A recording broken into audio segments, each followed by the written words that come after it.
Hi all, ഞാനിവിടെ ഒരു table create ചെയ്തിട്ടുണ്ട്. അതിൽ mark obtained, total mark, percentage എന്ന 3 കോളം ഉണ്ട്.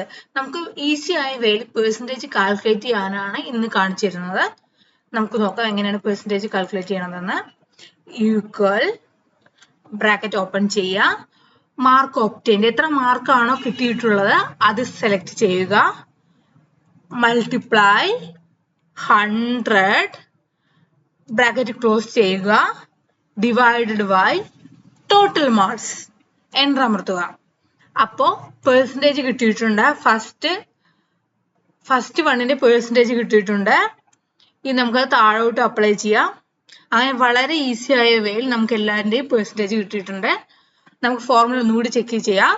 ഈക്വൽ ബ്രാക്കറ്റ് ഓപ്പൺ ചെയ്യുക, മാർക്ക് ഒബ്റ്റെയിൻഡ് ആയിട്ടുള്ള സെല്ല് സെലക്ട് ചെയ്യുക, മൾട്ടിപ്ലൈ 100 ബ്രാക്കറ്റ് ക്ലോസ് ചെയ്യുക, ഡിവൈഡഡ് ബൈ സിമ്പൽ കൊടുക്കുക, ടോട്ടൽ മാർക്ക് ഉള്ള സെല്ല് സെലക്ട് ചെയ്യുക, എൻ്റർ അമർത്തുക. വളരെ സിമ്പിൾ ആയ രീതിയിൽ പെർസെൻറ്റേജ് കാൽക്കുലേറ്റ് ചെയ്യാനാണ് ഞാൻ ഇന്ന് കാണിച്ചു തന്നിരിക്കുന്നത്. എല്ലാവർക്കും മനസ്സിലായെന്ന് വിചാരിക്കുന്നു. എന്റെ ചാനൽ ഇഷ്ടപ്പെടുകയാണെങ്കിൽ ലൈക്ക് ചെയ്യാനും ഷെയർ ചെയ്യാനും സബ്സ്ക്രൈബ് ചെയ്യാനും മറക്കരുത്. Thank you.